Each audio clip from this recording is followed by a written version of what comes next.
Hello guys, good afternoon to everyone. And this is a question only questions. I basically we plot the TS. We are basically convert the PV diagram to the TS diagram. Okay, but in this session, what we are discussing, basically we are interested to find the thermal efficiency for this particular cycle. The first you understand that what is the need of thermal efficiency.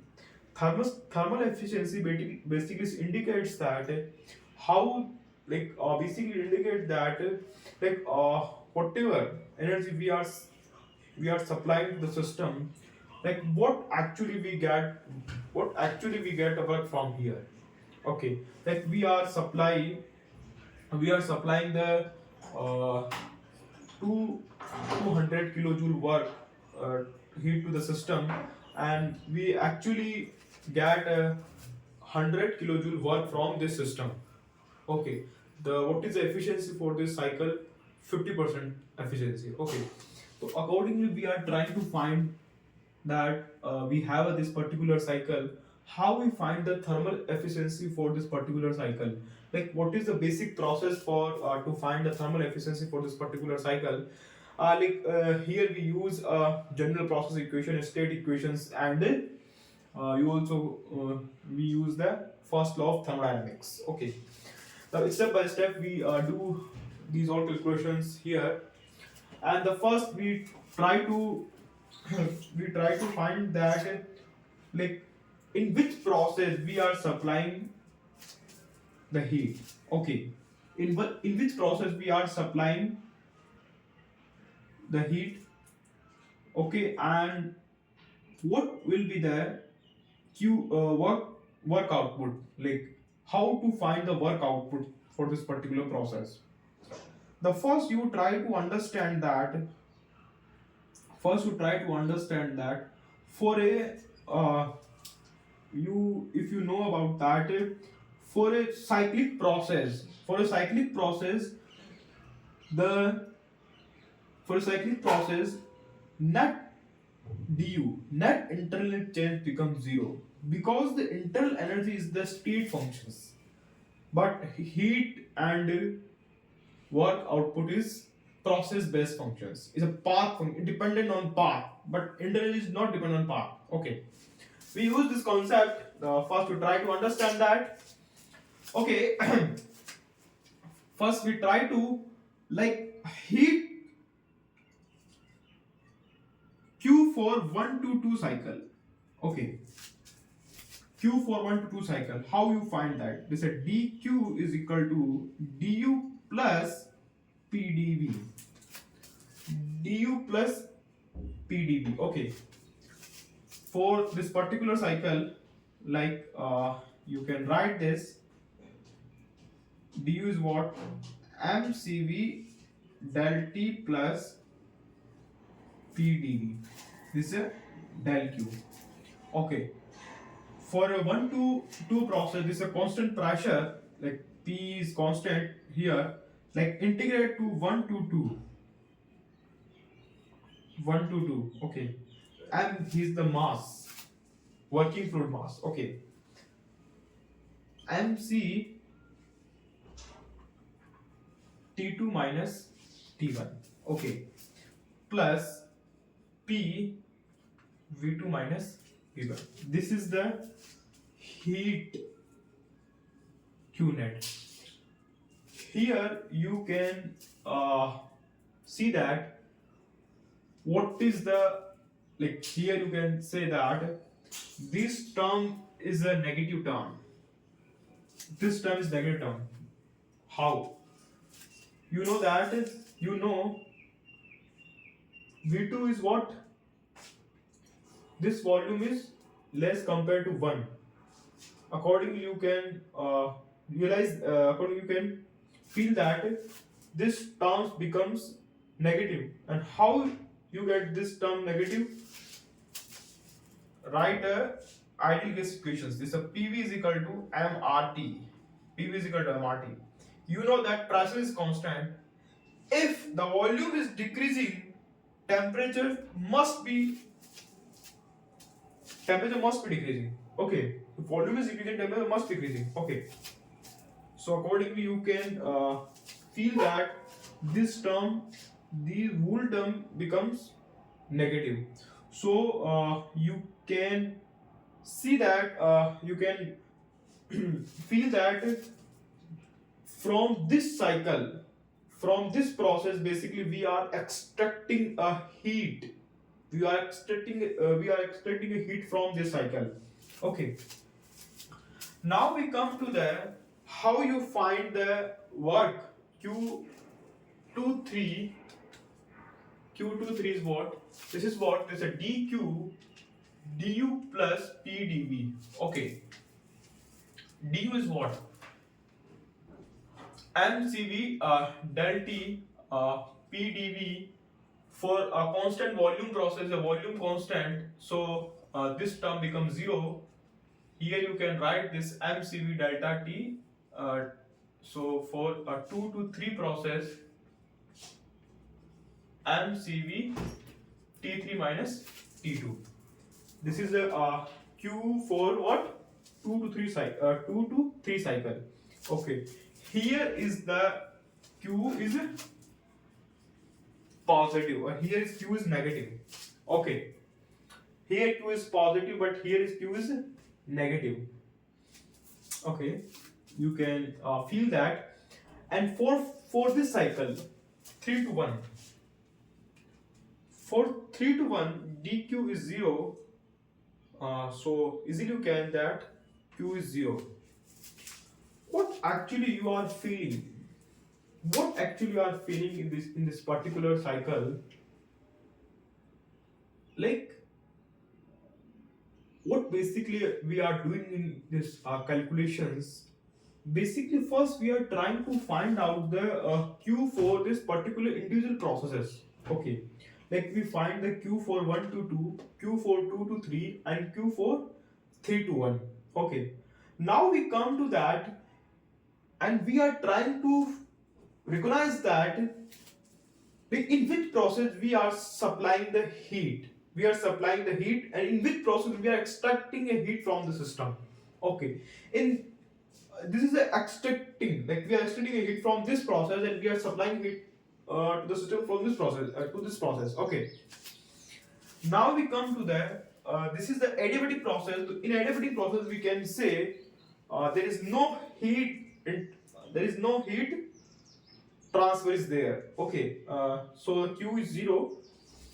Now now come to the like what how to find the variables. Okay, we know the pressure because it is given, also volume is given, v1 v2 also given, m is not given, but automatically it will be cancelled out because because we are trying to find the efficiency. Okay, and cv is given because cp ratio of cp upon cv is given. So right there, now we come to what, like mcv t3, t and t2 and t1. How we find t2 and t1? Okay, this is the main question. By using ideal gas equations, because mcv del pv is equal to mrt. pv is equal to mrt. pv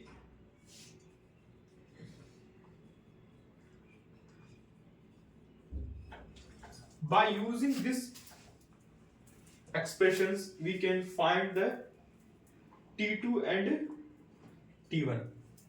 How T2 and T1? How you find the T3? This is the main question. Okay, how you find the T3? Easily you can find T3 because if you know about you know about this process. This is a PV raised to power gamma constant. Okay, here you apply the PV is equal to MRT, and find relation between and pressure and volume and pressure, temperature, and volume and temperature. Easily you can find that this T3. So I think you understand what process you will follow to do this numerical. Now we come to this. These all are the mathematical calculations. Okay. Now we come to that. We actually get at Q12, Q23, and Q31. Okay. You all also can find this T3 from this equation, this process equations. Okay. It's in your hand what actually you are getting. Okay. It's not. It have many tasks. Okay. In many ways, you can find that. Okay. Now come to the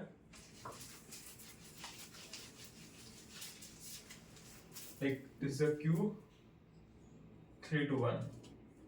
Okay.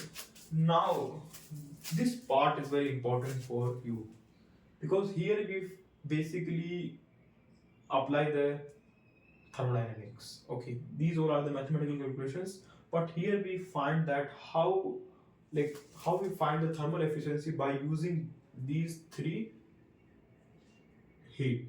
Okay. The first you try to understand Q1 to 2 3 and Q2 to 3 and Q3 to 1. Addition of these three heats in a cycle equal to what? W net. W net. Because here when we apply the thermodynamics law for what? For a cycle du is 0, so easily we can write that for a cycle total net heat must be equal to what? Whatever what we are getting from this cycle. Okay, so easily when we add these three works, basically we get this W net. Okay, W net. So what is the thermal efficiency? Thermal efficiency is what? W net upon amount of heat we are supplying to the system. So by using this, you put the heat at here. What is the Q supplied? Q supplied is what? The positive Q comes here. Because you know that if we supply the heat to the system, Q becomes positive. Q should be positive. Okay.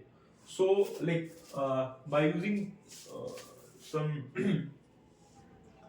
basic common sense, we find that this Q should be positive. So we put this Q at these positions and we find this ratio W net upon Q net. Okay, this is the thermal efficiency of this particular cycle. This is a proper way to find proper way to solve this numerical. And in these sessions we are basically focusing on how to solve these numerical, what process, what approach you should follow to solve these numericals. But because there are a lot of ways to solve these numericals, but thing is that what is the optimal process? Okay, so easily in a minimum time you can solve these numericals. So thank you. And before ending to these sessions, first I'm focusing on what is the importance of thermal efficiency. The thing is that ideally there is no cycle having a 100% efficiency. Okay, this is a basic statement of second of thermodynamics. We will understand that what is the actual meaning of that particular statement. Okay, thank you, all the best. We will meet again